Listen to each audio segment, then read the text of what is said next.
Alléluia. Amen. La Bible nous parle d'une histoire. Il y avait un roi qu'on appelait Saoul.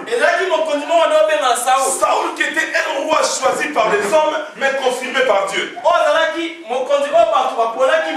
Ce sont les hommes qui ont choisi Saoul. Dieu a confirmé les choix des hommes.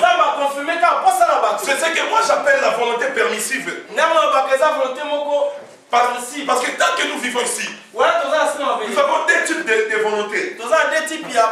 Il y a la volonté parfaite de Dieu. Il y a aussi la volonté permissive de Dieu. La volonté parfaite de Dieu, c'est ce qui est prévu par Dieu avant même que tu viennes ici sur terre. Ce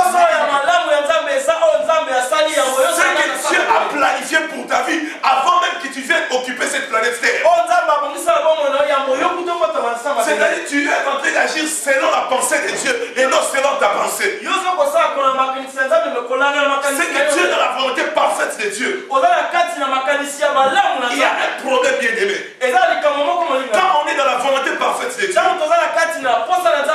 Dieu est en train de jouer le rôle de l'assureur. C'est-à-dire que Dieu assure tous les dégâts que tu connaîtras dans ta vie. Dieu prend soin d'assurer toutes les circonstances mauvaises ou bonnes que tu vas traverser dans ta vie. Parce que c'est lui qui est en train de te faire passer sur ces chemins. Parce que tu es dans sa volonté. La Bible déclare: je connais les projets que j'ai formés pour vous. Projets de paix et de bonheur. Afin de vous donner de l'espérance. C'est-à-dire quoi? Quand je suis dans la volonté parfaite, Dieu prend contrôle de toutes choses. Les choses peuvent commencer timidement. Les choses peuvent commencer dans des difficultés. C'est-à-dire la fin de cette chose va m'éprouver que j'avais raison de me confier en Dieu. C'est ça qu'on appelle la volonté parfaite. Mais il y a aussi une chose qu'on appelle volonté permissive. C'est-à-dire Dieu n'a pas prévu ça. Mais comme tu veux cela, comme Dieu t'aime, Dieu confirme ton désir. Tu entres dans la volonté permissive de Dieu. Mais il y a un problème dans la volonté permissive. Tu assures toi-même les dégâts qui vont arriver. Toutes les complications que tu connaîtras. Toi-même tu assures cela. Dieu n'est pas l'assuré. Tu as fait ce que toi tu veux. Tu as improvisé une chose dans l'agenda de Dieu. Tellement que Dieu t'aime. Tellement que Dieu a beaucoup de considération pour toi. Dieu approuve ton choix. Dieu approuve ta volonté. Mais ce qui est un problème, dans la volonté permissive, tu vas pleurer. Mais quand on est dans la volonté permissive, tu pleures seul. Voilà pourquoi quand nous pleurons, nous disons: Seigneur, pourquoi tu m'as abandonné? Dieu te répond: je ne t'ai pas abandonné. Dieu a accompli les désirs de ton cœur. Dieu est en train de payer les conséquences. Je ne suis pour rien. Un jour, le Seigneur, dans sa volonté parfaite, il dira qu'il était temps pour Ézéchias qu'il puisse mourir. On apporta le message à Ézéchias. L'Éternel dit que tu dois mourir. Prépare-toi quand tu vas mourir. Cette personne va te tourner contre un mur pour dire: Seigneur, souviens-toi de tout ce que j'ai fait. La Bible déclare que Dieu n'aime pas voir une dette. Il pose la question: de qui suis-je débitaire pour que je puisse lui payer? Comme Dieu n'aime pas des dettes, Seigneur va dire au Seigneur: souviens-toi de mes dettes. Souviens-toi de mes bonnes œuvres. La Bible déclare que les prophètes n'étaient pas encore sortis de l'enclos. Il reçoit un message. Va dire à Ézéchias et je lui ajoute encore autant d'années. Mais si vous êtes des lecteurs ou des lectrices de la parole de Dieu, pendant toutes ces années que l'Éternel lui a donné, il a vécu le calvaire.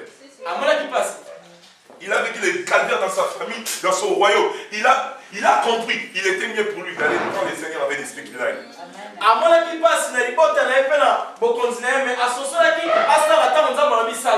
Alléluia. Amen.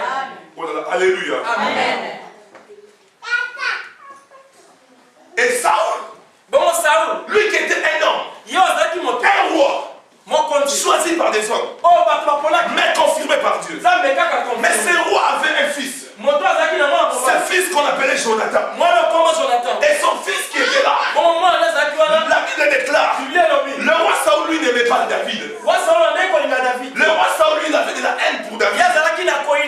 C'est à cause des femmes et du peuple qu'il avait cette haine. Parce que les femmes disaient une chose. L'épée de Saül a tué 1000 personnes. Et l'épée de David a tué 10 000. Et les rois devenaient jaloux. Ils commençaient à jalouser David. Parce que la Bible déclare une chose. Toutes les femmes de Jérusalem étaient derrière David. Le roi développait une certaine jalousie dans son cœur. Son objectif premier était d'éliminer David. Saül a abomé David. Mais David nous a aimé dans la matin. Amen. Alléluia. Amen. Et qu'est-ce qui va se passer? Il avait un fils Jonathan. Et Jonathan, la Bible écrit que l'âme de Jonathan a commencé à aimer David. Le vrai amour repose dans l'âme. Amen. La vraie haine aussi repose dans l'âme. Et la Bible déclare que l'âme de Jonathan commençait à aimer David. Et comme l'âme son âme l'aimait, il est allé traiter alliance avec David. Écoutez-moi vous dire une chose. Il vaut mieux traiter alliance avec une personne quand il n'y a encore rien. Il faut mieux créer des relations avec une personne quand il ne représente encore rien. N'attends pas que cette personne soit élevée pour que tu crées des relations avec lui. Un jour, je disais à l'homme de Dieu, si Dieu m'élève à un niveau international, je n'aurai plus besoin de créer des amitiés. Pour être mon ami, soit tu dois avoir mon niveau financier ou plus que moi. C'est maintenant qu'il faut créer des relations avec moi. Peut-être que lorsque je serai élevé, les couloirs ne te seront pas accessibles.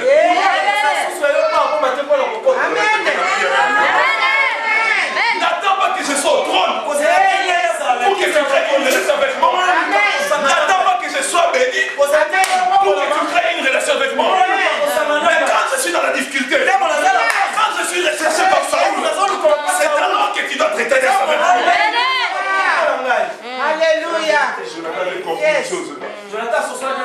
Il est allé traiter alliance avec David. Un prince, il va aller traiter alliance avec un serviteur. J'aimerais dire une chose. Saül regardait David. Mais Jonathan voyait David. Regardez différentes voix. Amen, amen. Parce que Jonathan, il ne voyait pas David. Il voyait la gloire de Dieu qui était cachée derrière David. Il savait une chose, même s'il est dans des difficultés aujourd'hui, c'est dans la promesse de Dieu. Il voyait cette promesse que Dieu a faite à David. Même s'il traverse des temps difficiles, même si mon père peut le tuer, moi je vais traiter alliance avec cette personne. Alléluia. Il te dit que quand tu es roi, que demain tu ne perdras pas de toi. David est allé traiter alliance avec Jonathan. La Bible déclare qu'il prit son manteau, il le donna. Il prit son épée, son arc, il le donna. Parce que l'alliance, c'est quoi? C'est un accord entre deux personnes. C'est un accord entre deux personnes. Mais chaque alliance, pour qu'elle soit efficace, elle doit être scellée par une chose. C'est pour cela que Jonathan a pris son manteau. Il a donné à David. C'était pour sceller l'alliance. À partir d'aujourd'hui, notre alliance entre en vigueur. La Bible déclare une chose. Celui qui détruira l'alliance, Dieu le détruira. On ne détruit jamais l'alliance.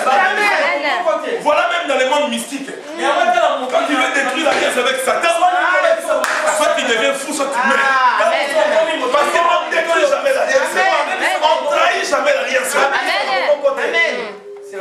Et la Bible déclare, ils ont scellé leur alliance. Et qu'est-ce qui va arriver?